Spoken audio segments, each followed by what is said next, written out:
Hey everyone, today we're covering Break a Lucky Block, the super addictive simulator from Slime Time Studios that's got everyone talking. It's a game all about risk, reward, and, well, a giant NPC who really doesn't want you to win. At its core, this game is built around one of the most satisfying gameplay loops you'll find anywhere.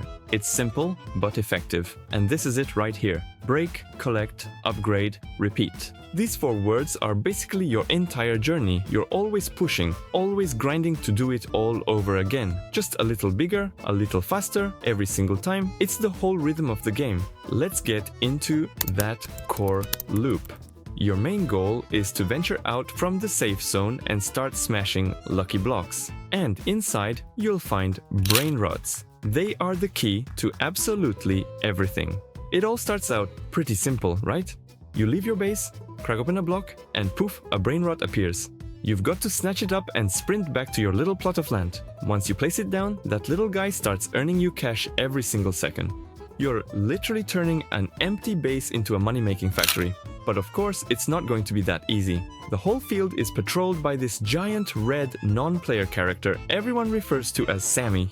And he is, without a doubt, the game's biggest and most chaotic obstacle. See, the second you break a block or even just pick up a Brainrot, Sammy locks onto you and comes charging. His whole goal is to just knock you around, send you flying, and waste your time. And that time is so critical because every single Brainrot you find will vanish into thin air if you don't get it back to your base. So what do you do about this guy? Well, you've got a few choices. The easiest thing to do is hop into a crowded public server. The more players there are, the more targets Sammy has to chase, and he might just leave you alone. You can also buy a gear to fight back or just outrun him. And, if you're really desperate, a couple of robots will lock him in a cage for a few minutes of sweet, uninterrupted grinding. Okay, so surviving Sammy is one thing, but making real progress, that comes from upgrading your tools and, just as importantly, your strategy. Your first stop should pretty much always be the pickaxe shop. Seriously, upgrading your pickaxe is the most fundamental way to get stronger. More power means you can break, tougher, rare box, and guess what's inside those? The best Brainrots. You're just not going to get to the endgame without a top-tier pickaxe. Now, the gear shop, this is where you really get to decide how you want to play. You feel unaggressive, grab a bat, and you can literally smack the Brainrots right out of another player's hands.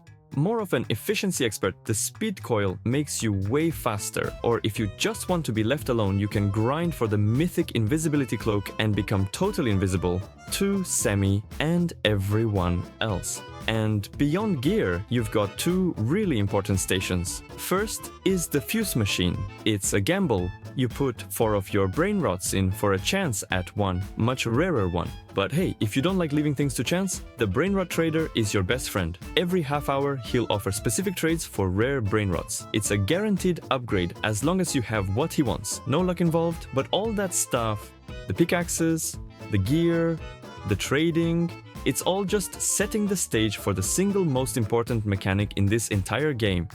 The rebirth. Picture this. You've been grinding for hours. Your base is packed, you're making good money, you've got a solid pickaxe, but things are starting to feel slow. You've hit a wall. What do you do now? And this is where the game asks you a really interesting question. What if the best way to get stronger, to really move forward, was to throw it all the way and start from scratch? Yeah, it sounds crazy, I know. When you rebirth, you lose all your cash. All your Brainrots disappear. Your base is completely empty again. But what you get in return is so much more valuable. Permanent cash multipliers, a bigger base with more slots to place Brainrots, and access to powerful new gear you couldn't get before. And just look at how valuable those first few rebirths are. The very first one gives you a permanent 1.5 times cash boost and unlocks the freeze ray. By your 3rd rebirth, you've tripled your base income forever. Each time you do it, the next run gets faster and faster. It's a snowball effect. Okay, now here is a pro tip, and trust me, you're going to want to remember this one.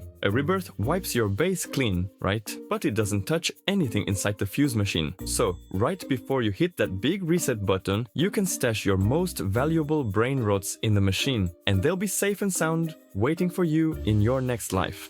So once you've gotten the hang of rebirthing over and over, the game really opens up. It becomes less about just getting cash and more about hunting for extreme rarity. And sometimes just pure chaos. See, at this point, you're not just looking for any old brain rot. You're hunting for special versions. They can have traits like Rainbow, which boosts their stats. But the true endgame, the thing that keeps the absolute top players coming back, is the admin abuse events. These aren't on a timer. They're totally random, live events that the developers themselves trigger whenever they feel like it. During one of these, anything can happen. The devs can make it rain meteors, trigger rare weather that spawns unique Brainrots, or just give the whole server a massive luck and income boost. They even drop codes for free exclusive items right in the chat that expire in like a minute. It is pure wonderful chaos, and a lot of the stuff you can get from these events is exclusive.